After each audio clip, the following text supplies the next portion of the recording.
we know that angles are made by two rays which have a common endpoint, isn't it? So in this case, we have two rays with a common endpoint, and this is the angle.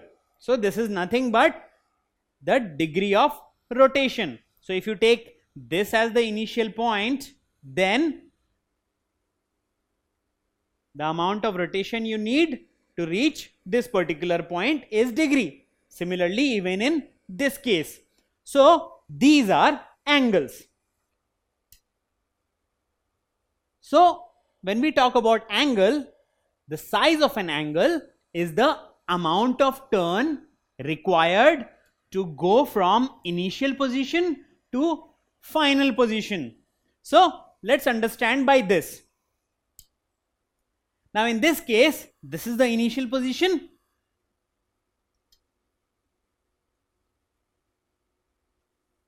Now if I want to move, let's say this particular position. So I want to move from this initial position to this position. Then this is the angle. Now if I want to move further away, then the angle will increase. If I come closer, the angle will decrease because I will need less rotation to reach till this point. But I will need more rotation to reach till this point. So I will have a larger angle. So as we know, it is the measure of degree of rotation. So how much rotation I need to reach this position from this initial position? So this is what we call an angle. Now a very important point you need to know is that measurement of an angle does not depend on the length of the arms of the angle. So it does not depend on this particular length. So whether these are this long or this long or this small, the angle will remain same because angle has nothing to do with length of the arms. Angle is about the rotation. How much you have to rotate this particular line to reach this particular position. So this is what is angle. So here you need to rotate by 60 degrees. Now if you keep on rotating, that is you start from the initial point and you reach the final point, you make a circle. And if you divide this circle into 360 equal parts, then one such part is 1 degree. So as you are measuring angles in degrees, so what exactly is 1 degree? Well, if you start from the initial position and complete a full circle and reach the initial position again, then that particular circle divided into 360 parts will give you 1 degree. That is, one part out of those 360 parts is 1 degree. And how much is this entire circle? It's 360 degrees. So what is the maximum angle you can get?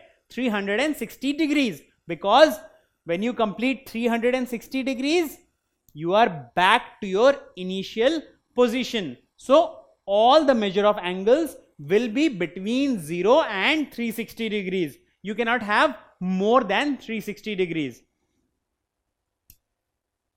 Now, how do you measure an angle? Well, an angle can be measured using protractor. So angles can be measured using a protractor like this. So as you can see in this protractor, you have different divisions, okay, and you have this particular point which is a very important point.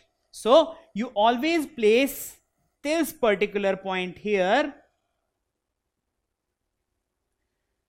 on the vertex of the angle. So it's very important that you place this point on the vertex of the angle, and then you need to see from which side you need to measure the rotation.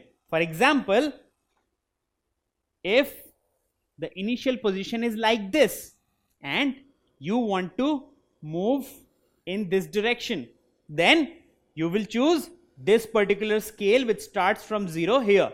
So 0, 10, 20, 30, 40, 50, 60 and so on. And if you have a line here and you want to measure the rotation in this direction, then you will take this particular scale which starts from 0 from this side. So 0, 10, 20 and so on. And that's how you measure an angle using a protractor. So let's understand it in details. So I have this particular circle which makes 360 degrees in total. Now I have divided it into 4 equal parts. So let's see what angles are being made by them. So we'll take a protractor.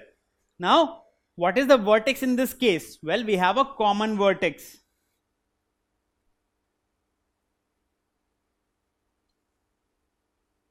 So I place it exactly like this. So this particular point is on the vertex. Now if I want to measure this particular angle, so what are we exactly measuring? This as the initial position and this as the final position. So we want this particular angle. So what we'll do? Well, since it is starting from this particular line, so we'll take this particular division. So which starts from 0 on this side. So 0, 10, 20, 30, 40, 50, 60, 70, 80 and 90. So what is the angle we are getting here? 90 degrees, isn't it? So this angle here is 90 degrees. So we use this symbol for degrees. Similarly, now I have placed the protractor again exactly in the same position, but this time I want to measure this particular angle. Now we have to calculate this particular angle, that is, it starts from here, this is the initial position, and we want to measure this turn. So in this case we will take this particular division, and 0 starts from here in this case. So 0, 10, 20, 30, 40, 50, 60, 70, 80 and 90. So again we have 90 degrees. So even this angle is 90 degrees. Now if I want to measure this particular angle, then I'll have to invert the protractor. So now here, how will I measure? Well, if I want to measure this particular angle, then I'll consider this particular division whose 0 starts from here. So 0, 10, 20, 30, 40, 50, 60, 70, 80 and 90. So we have 90 again.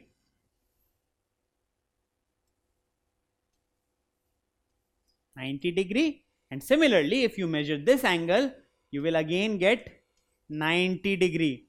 So basically when we have 4 equal parts and this entire circle is 360 degrees, then definitely when we divide 360 into 4 equal parts, we get 90 degree each. And how did we measure it? Well, we verified it using a protractor. So using a protractor, you can easily measure angle between two lines. Now, even these angles have different types, and we'll understand this using a very simple example. Now, what do you see here? Well, it's a very erect tree which is standing on the ground. Now, this tree is also making an angle with the ground. And if you notice, this tree is exactly vertical compared to the ground. Now, what angle is it making? Well, let's check using a protractor. So,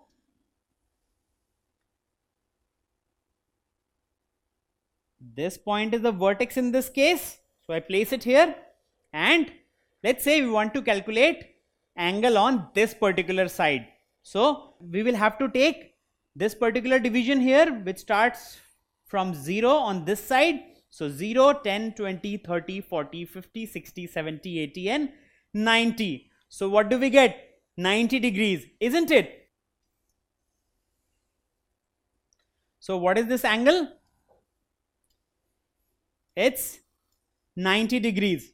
Now 90-degree angle is a very special angle, and in geometry it has a special name. It's called a right angle. So whenever you have 90 degrees angle, then we call it a right angle and we denote it by this particular symbol. So whenever you have two intersecting lines and you have this symbol as the angle, it means that they are forming a 90-degree angle. And whenever two lines are at exactly 90-degree angle with respect to each other, we call them perpendicular lines. So we can say that this line and this line are perpendicular to each other, or these are perpendicular lines because this line is making 90-degree angle with this particular line, or this line is making 90-degree angle with this particular line. So from whichever side you measure, it will be 90-degree always. And that's why these are called perpendicular lines. Now these are some common examples of right angles which we see around us. So do you see a right angle here? Well, definitely. This here is a right angle, isn't it? What about here? In case of chair, it's very simple. This